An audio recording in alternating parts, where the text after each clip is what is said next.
Okay, we're going to look at extra release and whether there's any alternative we could possibly use today. So we're going to look at a simple example of a father and son. Father is 65 years old, son is 35 years old, and basically neither have a pension, but the father does own his own home, which is worth £200,000.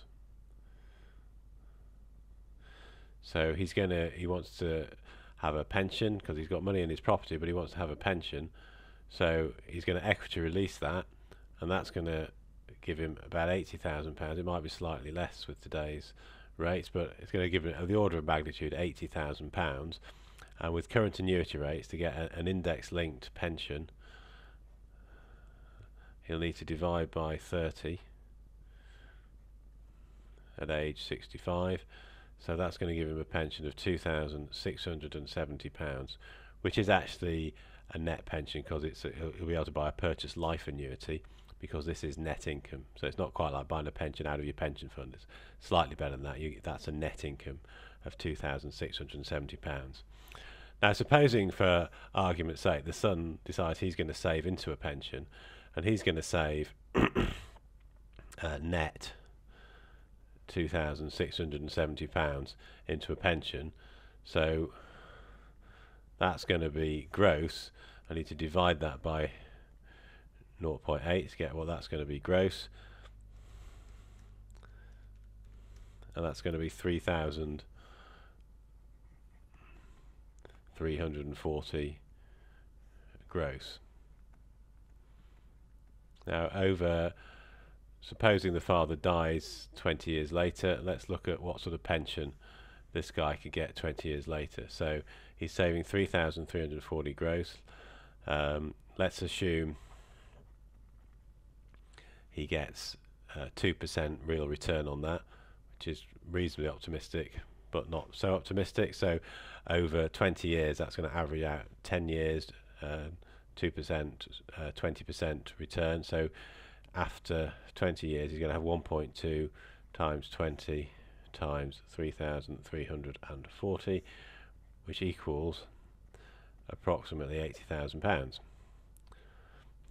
Now, supposing he wants to buy a pension with that, remember he is now, so we've moved on to father being 85, at which point he dies. So son is now 55. If he wants to buy a pension at age 55, out of an 80,000 pension pot, he's going to get a 2,000 pension, which is going to be a gross pension. He's going to have to pay tax on that. Remember, we've grossed up this, and we've looked at the gross investment return, the gross amount he's got in his pot. So that's going to convert into a 2,000 gross pension. He's going to have to pay tax on that. Reality, he's not going to have to pay tax on that. It's going to be within his personal allowance, but it is taxable income. So he's got a £2,000 a year taxable income. The father has had a net income of 2,670, and they've done that by father equity releasing house and son saving the 2,670 into a pension. So now let's look if we can actually improve on this. What I'm going to do is clear some space on the screen first. Now, supposing instead of father equity releasing house and son saving 2,670 net into a pension scheme, we change this so that the father still is going to receive 2,670 net, but he's simply going to receive it from the son. So they're both in the same position they were now. Son is paying out 2,670 net, father is receiving 2,670 net. So father's perfectly happy. He's in exactly the same situation he would have been in if he'd equity released his house. But the difference is now he's not equity released his house, and son isn't saving for a pension. So what's going to happen? Age 85 when father dies, son is age 55. So father dies, and the house, which is worth £200,000, is now still in the family estate. I'm doing all this in real terms, obviously, as you can see. So the house of £200,000 passes to the son. But this house in the son's hand can now be converted into a pension income by simply letting it out. Now, at current rates, if you let that out, you do all the admin yourself, you do the letting yourself, so you're not paying any commission, any fees, and you avoid voids because you manage it well and you get good tenants in. You're going to be able to get about 5% gross yield on that, which gives you a gross pension of £10,000 a year.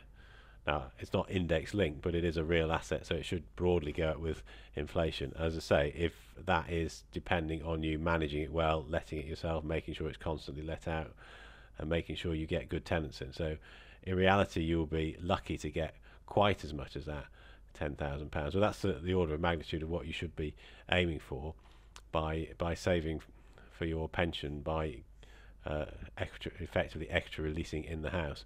The important thing here is to compare the two numbers.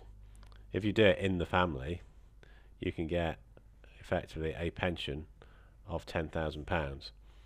If you equity release and annuitise and then save for your own pension and annuitise, instead of getting £10,000 a year pension, you're looking at £2,000 a year pension. The other advantage with the second scheme of keeping it in the house, remember, is this £200,000 property can now pass to the grandchildren, who might be 5 years old at the moment or whatever age they are, but that then stays in the house. So you've got a £10,000 a year pension, albeit with a bit of hard work from yourself, and a £200,000 estate to pass on to the grandchildren, who can then convert it themselves into a £10,000 a year pension. If you go down the equity release and annuitisation route, you've just got the £2,000 pension. When you die, it finishes. So you can see by keeping these financial transactions within the family, there is a considerable efficiency gain to be made. There is a warning I would give, however, and that is the following. Make sure that you draft it legally.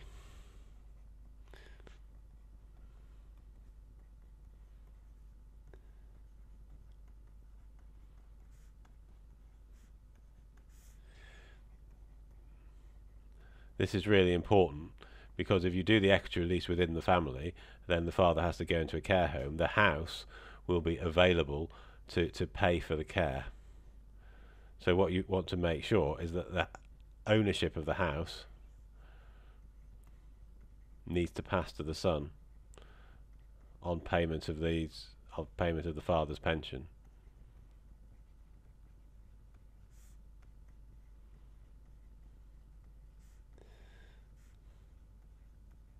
So that we don't lose the house. Otherwise we could lose it to pay for care, which we don't want to do, because this is our pension and we need it. Okay, so that's a very important proviso to this concept of doing extra release within the family.